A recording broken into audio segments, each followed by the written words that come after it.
네, 오늘 전해드릴 하나님의 말씀 제목은 나는 세상의 빛이니, 나는 세상의 빛이냐는 이런 제목으로 하나님의 말씀을 여러분에게 전하고자 합니다.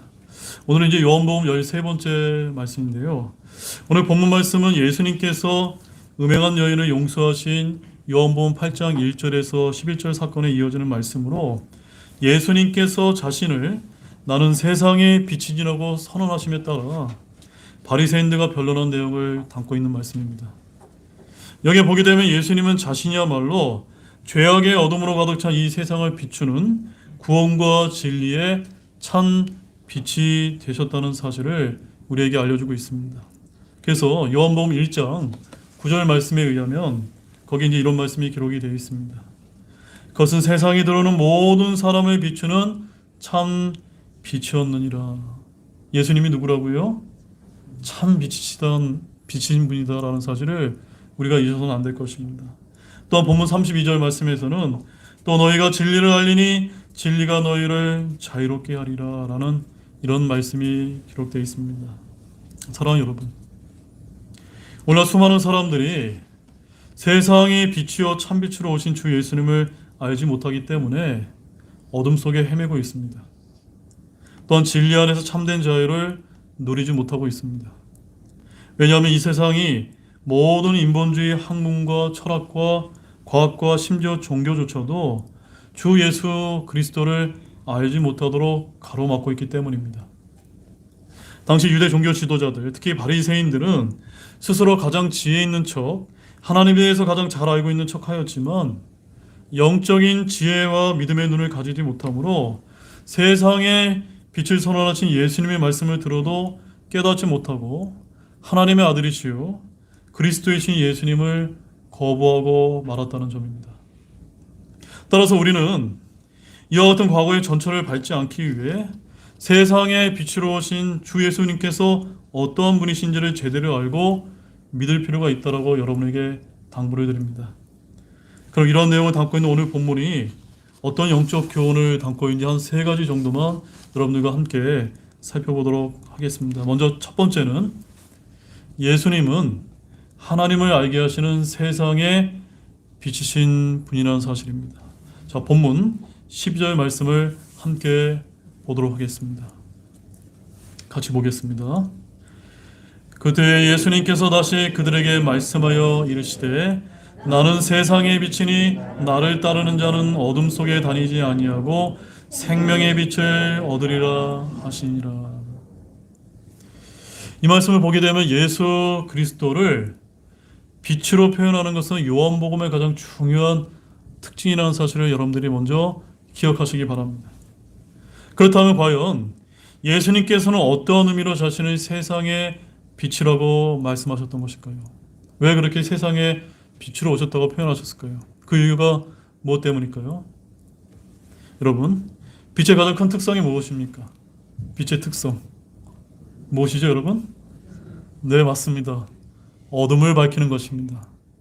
빛의 가장 큰 특성은 칠흑 같은 어둠에 빛을 보냄으로 있어 밝히는 역할을 하는 것이 빛의 역할이라는 것입니다. 그것이 빛의 가장 기본적이고도 중요한 특성이라는 사실 여러분들이 잘 알고 계실 것입니다.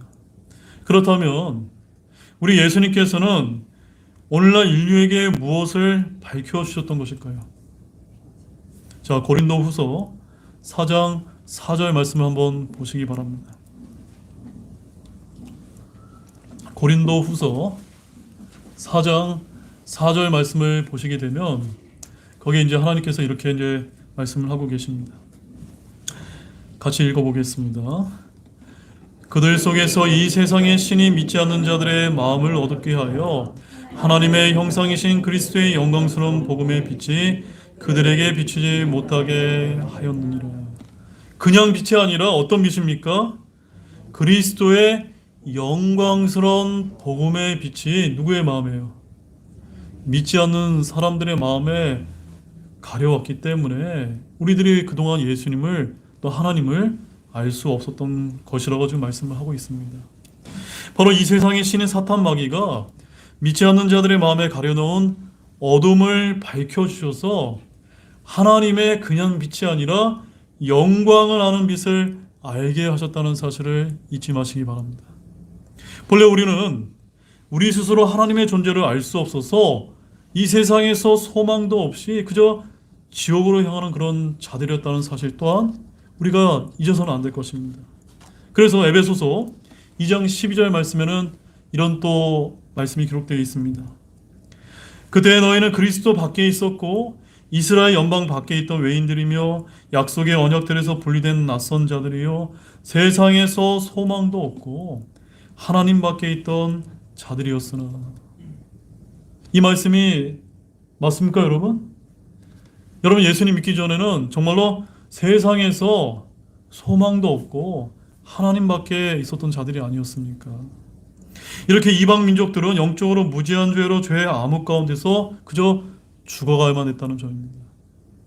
그렇다면 하나님의 선민으로 불렸던 유대 민족들은 어떠했을까요? 그들은 율법을 통해 하나님을 온전하게 알게 되었을까요? 그래서 그들이 하나님을 제대로 믿고 구원에 이를 수 있었을까요? 그렇지 않았다는 점입니다. 히브리서 기자는 율법도 하나님의 그림자밖에 알려주지 못했다라고 이렇게 증언하고 있습니다. 그래서 히브리서 10장 1절 말씀에 의하면 이렇게 또 말씀하십니다. 율법은 다가올 좋은 일들의 그림자는 가지고 있으나 그 이들의 형상 그 자체는 아니므로. 율법은 뭐에 해당됩니까? 그림자일 뿐이라는 사실입니다. 그렇습니다. 유일하게 하나님의 율법을 소유한 유대 민족도 하나님과 그분의 뜻을 온전히 알지 못했습니다. 율법은 하나님과 그분의 뜻에 대해 그저 간접적인 지식만을 제공할 뿐이었습니다. 그래서 본래 율법의 기능은 죄를 알게 하는 것이었습니다. 뭘 알게 하는 것이라고요? 죄를 알게 하는 것이다. 그래서 로마서 3장 20절 말씀에 의하면 이렇게 이제 말씀을 하십니다. 그러므로 율법의 행위로는 어떤 육체도 그분의 눈앞에서 의롭다고 인정받을 수 없나니 율법에 의해서는 죄를 알게 되느니라. 율법의 기능이 뭐라고요? 죄를 알게 해주는 것이시라. 죄를 알게 해주는 것이다. 그런데 유대 민족이 어떻게 했습니까? 유대 종교인들이 어떻게 행동했습니까? 몇 가지 율법의 행위로 의로운 척 위선을 떨면서 주님으로부터 위선자로서 책망을 받지 않았습니까? 우리가 이것을 경계해야 되는 것입니다. 더욱이 율법은 조금만 그것을 어겨도 무서운 진노와 심판을 내리시는 엄격한 이미지의 공의의 하나님만을 부각시켰습니다. 그러면 유대인들도 또 그 종교 지도자들도 하나님을 무섭고 엄중한 공의의 하나님으로만 알고 있었습니다. 그러나 아들 하나님이신 예수 그리스도께서 성육신하셔서 우리 가운데 오심으로 인해서 사람들이 하나님을 온전히 알 수 있게 된 것입니다. 예수님이 죄인들을 용서하시고 버림받은 자들을 사랑하신 것이 곧 하나님의 마음이요 죄인들을 위해 십자가의 대속을 치르신 것이 곧 하나님의 큰 구원 계획이었다는 사실을 믿으시기 바랍니다. 그러면 우리는 예수님을 통해서 성육신하신 예수 그리스도를 통해서 하나님의 영광을 아는 빛을 주셨던 것임을 기억하시길 바랍니다. 고린도후서 4장 6절 말씀도 한번 찾아보시도록 하겠습니다. 고린도후서 4장 6절 말씀입니다. 고린도후서 4장 6절에 하나님께서 또 이렇게 또 말씀하십니다. 같이 한번 읽어보겠습니다. 빛에게 명령하사 어둠 속에서 빛을 비추게 하신 하나님께서 우리 마음에 빛을 비추사 예수 그리스도의 얼굴에 있는 하나님의 영광을 아는 빛을 주셨느니라. 많은 사람들이 하나님을 알겠다라고 우리가 이야기하지만 누구를 통해서 우리가 하나님을 제대로 알 수 있는 것입니까? 예, 맞습니다.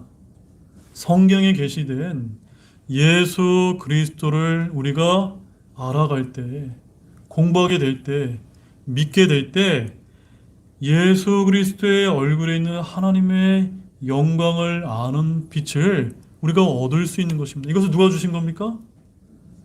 하나님께서 주신 것입니다. 이것을 우리가 믿어야 되는 것입니다. 사랑하는 여러분, 사람이 어떤 존재에 대해서 아는 방법은 여러 가지가 이제 있을 수가 있습니다.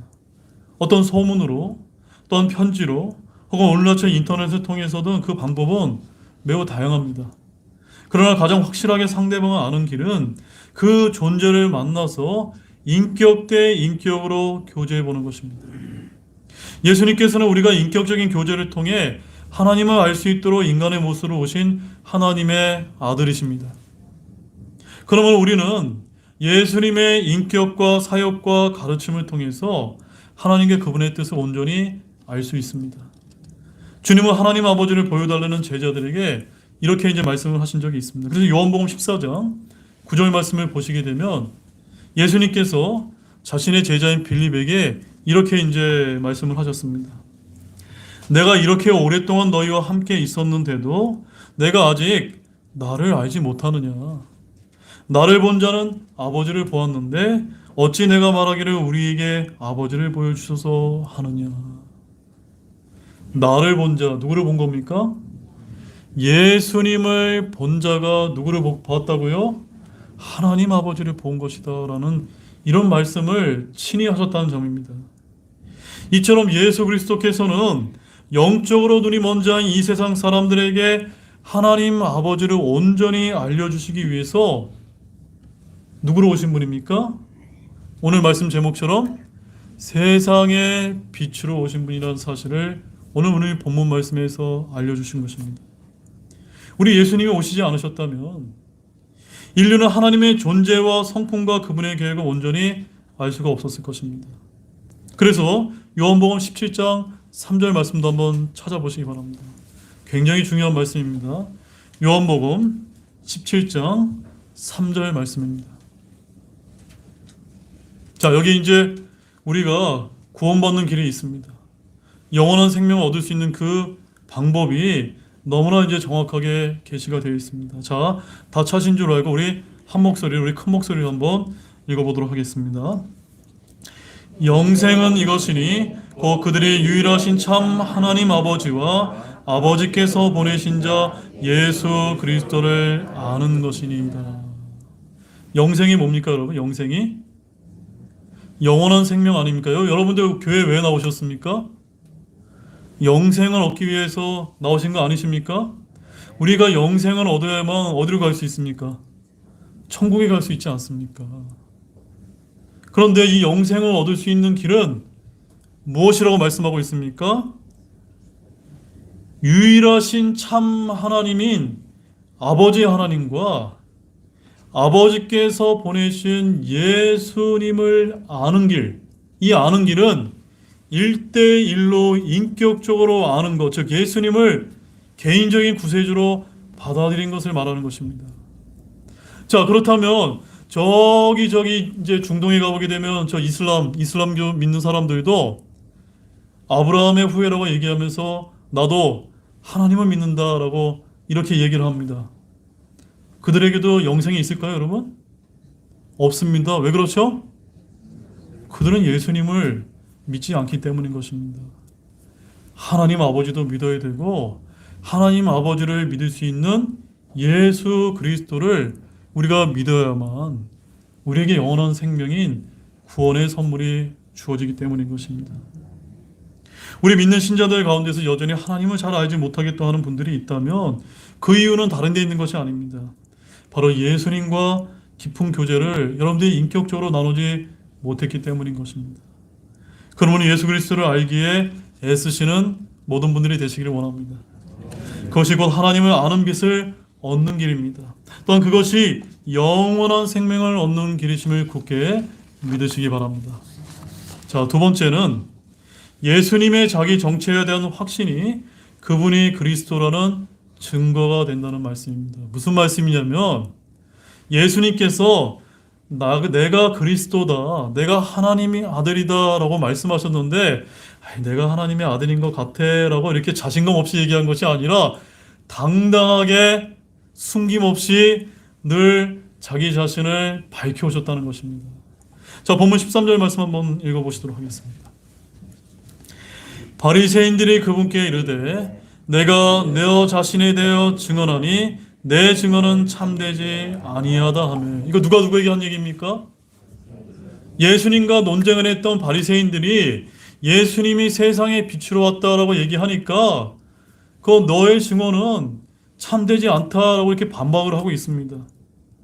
바리새인들은 예수님이 세상의 빛이라는 이 증거를 믿지 않았던 것입니다. 그것은 주님의 증거가 스스로 자기를 증거한 것이기 때문이라는 점이었습니다. 그러나 바리새인들은 예수님께서 자신을 세상의 빛이라고 말씀하시는 의미를 잘 알고 있었을까요? 몰랐을까요? 너무도 잘 알고 있었다는 사실입니다. 왜냐하면 유대교 랍비들은 하나님은 빛이시다라고 가르쳐왔기 때문입니다. 그러므로 예수님이 자신의 세상의 빛이라고 말씀을 하셨을 때 바리새인들은 주님이 자신을 하나님의 아들이요 성경에 대언된 그리스도라고 주장한 것임을 알아들었다는 것입니다. 자, 이사야서 49장 6절 말씀도 보시겠습니다. 이사야서 49장 6절 말씀에 가보게 되면 거기 이제 구약에 예수 그리스도가 대언이 되어 있습니다. 그 말씀을 우리 같이 또 보도록 하겠습니다. 이사야서 49장 6절 말씀 같이 보겠습니다. 또 그분께서 이르시되 내가 나의 종이 되어 야곱의 지파들을 일으켜 세우고 이스라엘에서 보존된 자들을 회복시키는 것은 쉬운 일이니라. 내가 또한 너를 이방인들에게 빛으로 주리니 이것은 내가 땅끝까지 나의 구원이 되게 하려 함이라 하셨니라. 이 대언의 말씀을 이루신 분이 누굽니까? 예수님이신 것입니다. 그러나 그들은 예수님 스스로 자신을 그리스도로 증언한 일에서는 결코 인정할 수 없었습니다. 왜냐하면 율법에 의하면은 반드시 두세 명의 증인이 있어야만 증언에 대한 법적인 효력이 있는 것으로 기록되어 있었기 때문입니다. 그래서 신명기 19장 15절 말씀에 이런 말씀이 또 기록이 되어 있습니다. 두 증인의 입이나 세 증인의 입의 증언으로 그 문제를 확정할 것이니라. 바로 이 말씀 때문에 예수님의 증언이 참되지 않다라고 그들은 이렇게 반박을 했던 것입니다. 그런데 이 율법은 누가 지으신 것입니까? 하나님이시자 하나님의 아들이신 예수님께서 지으신 거기 때문에 예수님은 이 말씀에 절대 구속받으실 필요가 없는 것입니다. 그래서 이에 대해서 예수님께서는 본문 14절 말씀에서 내가 어디에서 와서 어디로 가는지 알고 계신다고 말씀하셨습니다. 이는 그리스도라는 자기 정체에 대한 확신의 말씀입니다. 예수님께서는 자신이 하나님의 아버지께서 보내신 그 아들이요 하나님의 독생자요 하나님 아버지의 뜻을 따라 십자가 희생 사역을 감당하실 것과 아버지께로 승천해 하늘 왕국으로 돌아가실 것을 확신하시고 행하셨던 것입니다. 그래서 요한복음 13장 3절 말씀에서도 이렇게 말씀하셨습니다.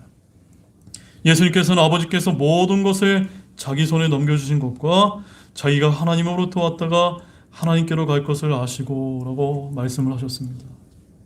예수님께서는 어렸을 때부터 자신의 정체를 확신하고 계셨습니다.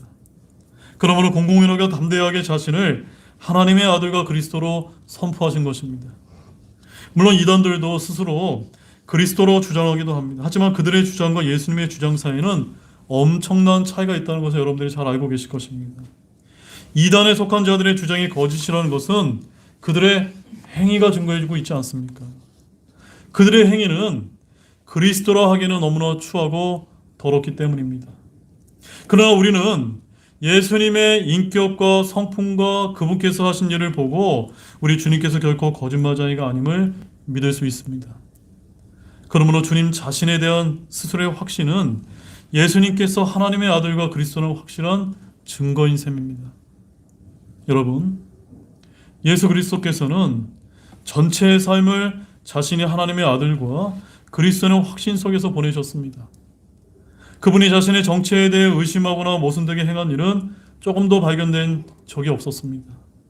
십자가에 못 박혀 죽는 순간에도 누가복음 23장 46절 말씀에 의하면 하나님을 아버지라고 이렇게 부르신 바가 있고 또 구세주의 사역과 자세를 결코 잃지 않으셨다는 점입니다. 그러므로 우리는 예수 그리스도께서 하나님이 보내신 참되고 유일한 구세주라는 사실을 굳게 믿어야 되겠습니다. 이단에 속한 자나 사탄의 하수인들이 이 사실을 부인하고 우리를 미혹하려 해도 요동치지 마시기 바랍니다. 또한 우리 자신도 자신이 하나님의 자녀가 되었다는 확신을 가지고 여러분의 삶을 통해서 그 사실을 드러낼 뿐만이 아니라 세상과 사탄에 의해 선한 싸움을 해나가시는 모든 분들이 되시기 바랍니다. 자, 이제 마지막 세 번째는 예수님이 행하신 사역은 그분이 그리스도라는 분명한 증거가 된다는 사실입니다. 자, 본문 14절 말씀을 함께 또한 보시도록 하겠습니다. 같이 읽어보겠습니다.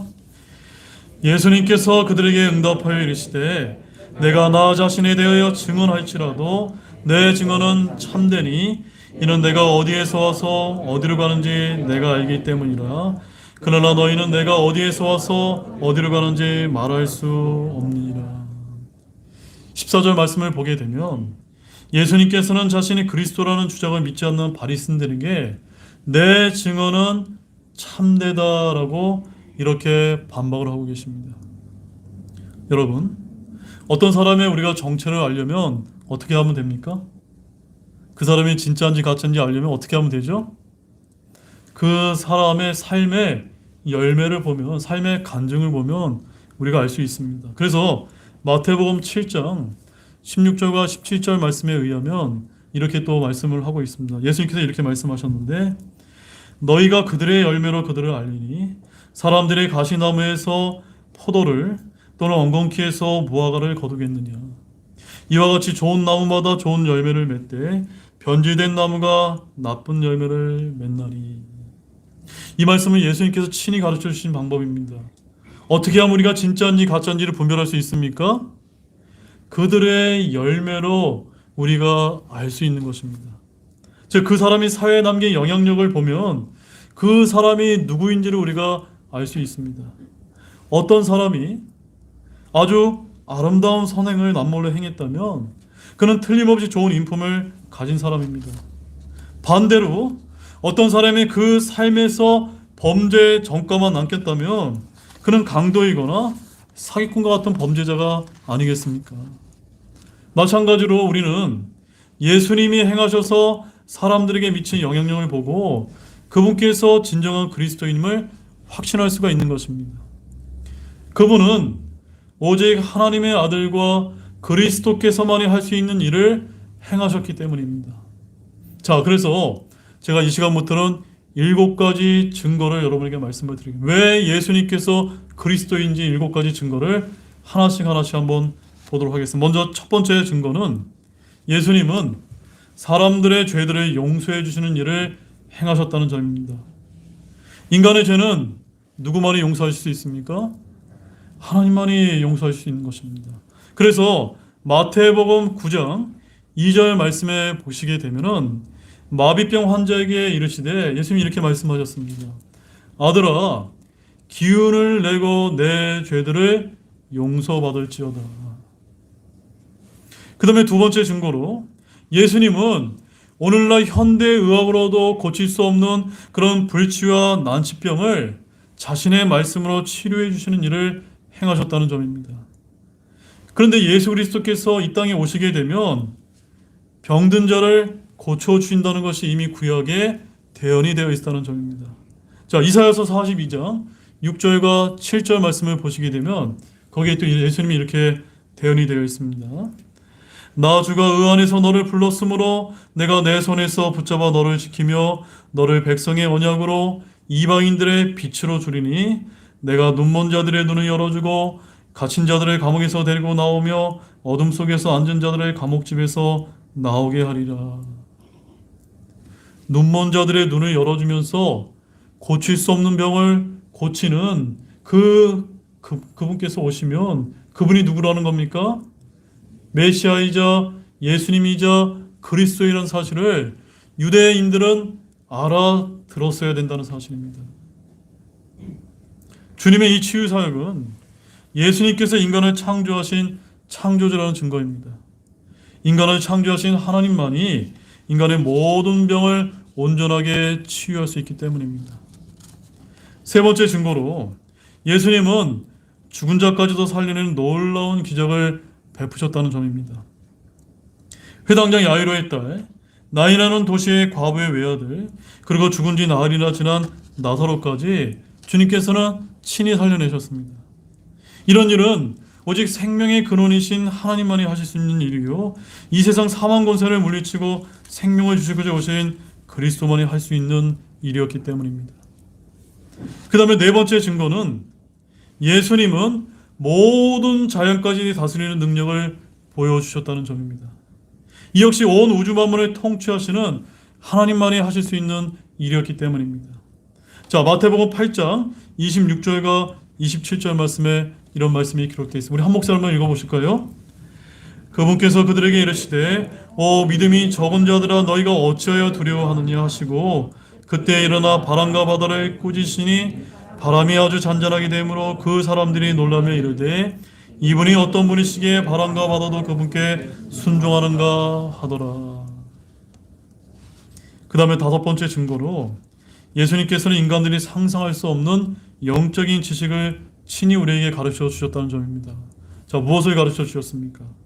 예수님께서는 저 셋째 하늘에 천국이 있다는 사실과 또한 지옥이 있다는 사실, 또한 영원한 생명이 있다는 사실, 또한 부활이 있다는 사실을 가르쳐 주시고 하나님의 성품과 뜻과 그분의 계획을 친히 가르치셨으며 이 세상의 종말까지도 우리에게 마태복음 24장에서 알려주시지 않으셨습니까? 세상 역사에서 이런 내용을 가르친 사람은 있었습니까? 없었습니까? 없었다는 점입니다. 오직 하늘에서 오신 그리스도만이 가르칠 수 있었기 때문입니다. 그 다음에 여섯 번째 증거로 가장 중요한 사역은 죄인을 회개시키는 일을 행하셨다는 점입니다. 그래서 누가복음 5장 32절 말씀에 예수님이 이렇게 말씀을 하십니다. 나는 의로운 자들을 부르러 오지 아니하고 죄인들을 불러 회개하게 하려고 왔노라 하시니라. 이것이 여섯 번째 증거입니다. 자, 이제 제일 중요한 증거인 일곱 번째 증거를 보겠습니다. 일곱 번째 증거, 우리 다 같이 한번 읽어보실까요?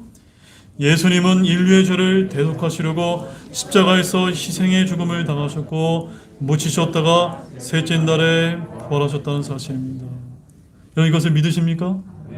이것이 복음인 것입니다. 이것이 우리에게 세상의 빛으로 오신 예수 그리스도께서 우리에게 알려주신 것입니다. 그런데 이 말씀은 성경대로 이루어졌다는 점입니다.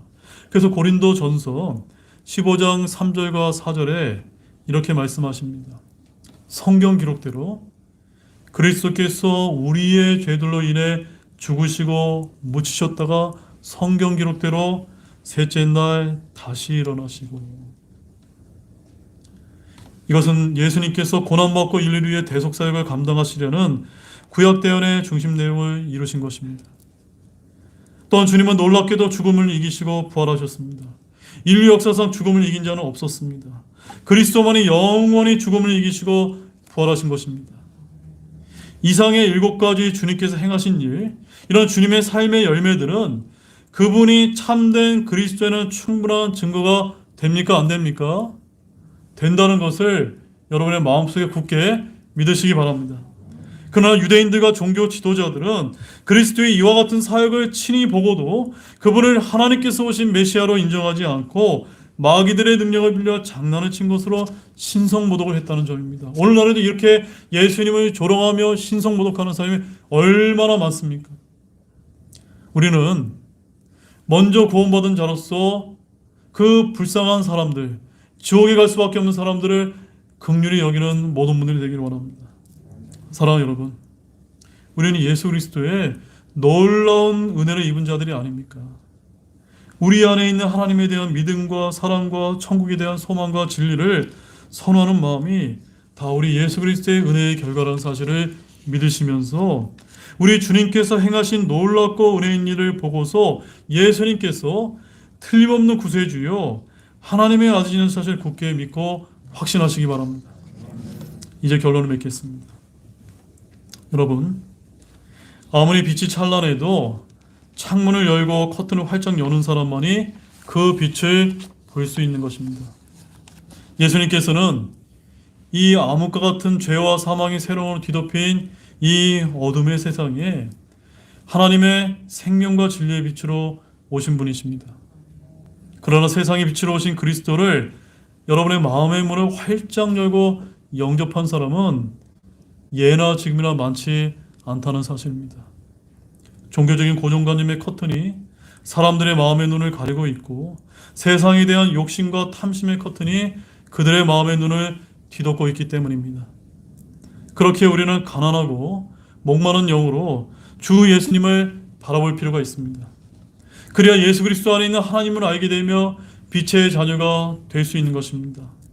저는 오늘 이 자리에 계신 모든 분들이 단 한 분도 예외 없이 세상의 빛으로 오셔서 그 예수 그리스도의 얼굴에 있는 하나님의 영광의 빛을 모두가 깨닫고 그것을 증거하는 빛의 자녀가 되시기를 우리 주 예수 그리스도의 이름으로 축원을 드리겠습니다. 다 같이 일어나시겠습니다.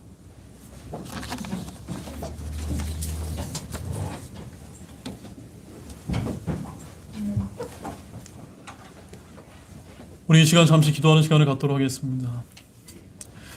오늘 이 시간에는 예수님께서 저와 여러분들의 세상의 빛으로 오셔서 우리에게 구원을 선물로 주셨고, 또 우리에게 진리를 통해서 자유롭게 하시는 이런 천부적인 이런 자유와 인권까지도 우리에게 주신 분이라는 사실을 우리 예수님의 말씀을 통해서 배웠습니다.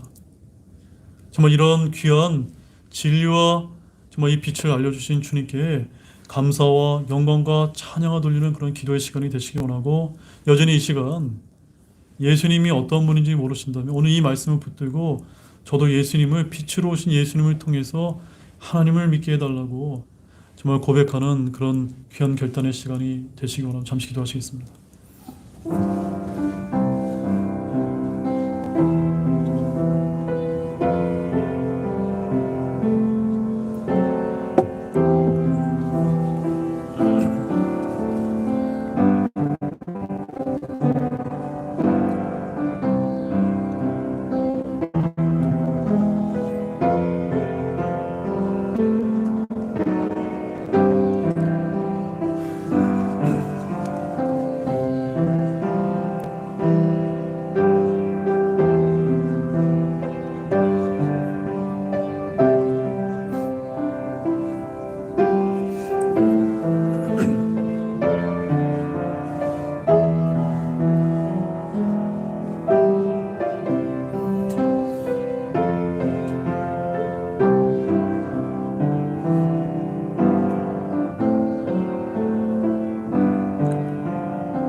네, 우리 초촌찬송 70장 온 세상이 어두워 캄캄하네를 우리 힘차게 부르면서 오늘 제가 여러분에게 전달해진 이 하나님의 말씀 가운데 이 찬양 가사와 잘 이렇게 매칭이 되어서 이제 기록이 되어 있습니다. 이 찬양을 통해서 하나님께 영광 돌리기를 원합니다.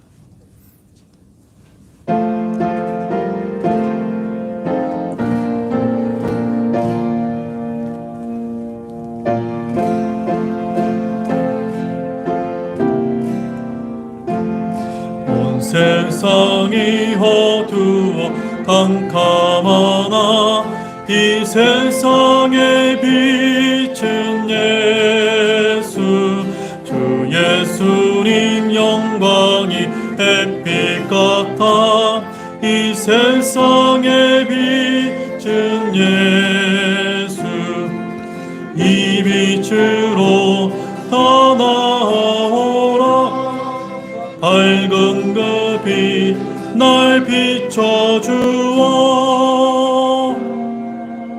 어둡던 눈 또 밝았도다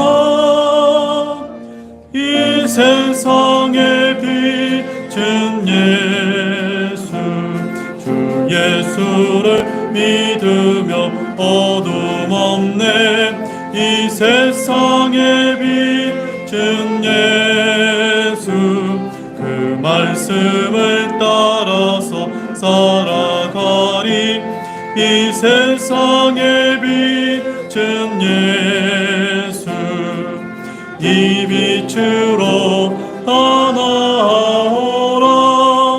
밝은 그 빛 날 비춰주어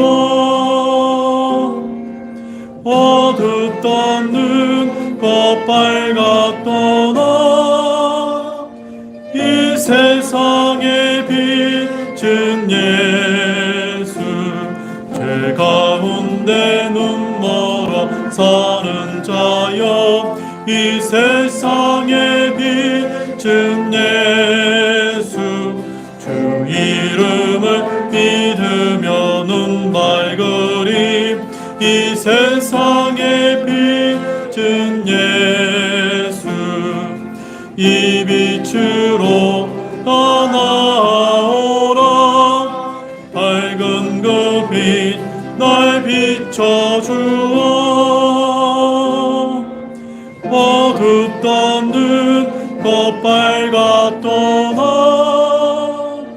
이 세상의 빛은 예수 저 천국의 햇빛이 쓸데없나 저 세상의 빛도 예수 그 높으신 곳에도 빛이시라 저 세상의 빛도 예수 이 빛으로 떠나오라 밝은 빛을 날 비춰주어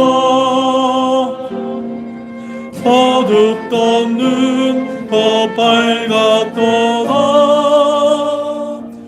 이 세상의 빛은 예수. 오늘 기도하고 오늘 주일 예배를 마치도록 하겠습니다. 하나님 아버지 참 감사를 드립니다. 오늘 예수님께서 세상의 빛으로 와 주셔서 우리를 지옥의 불길에서 구원해 주시고 하나님 아버지께서 계신 천국에 가서 영원한 생명을 누릴 수 있게 하신 이런 하나님의 귀한 선물을 우리에게 허락해 주심에 너무나 감사를 드립니다.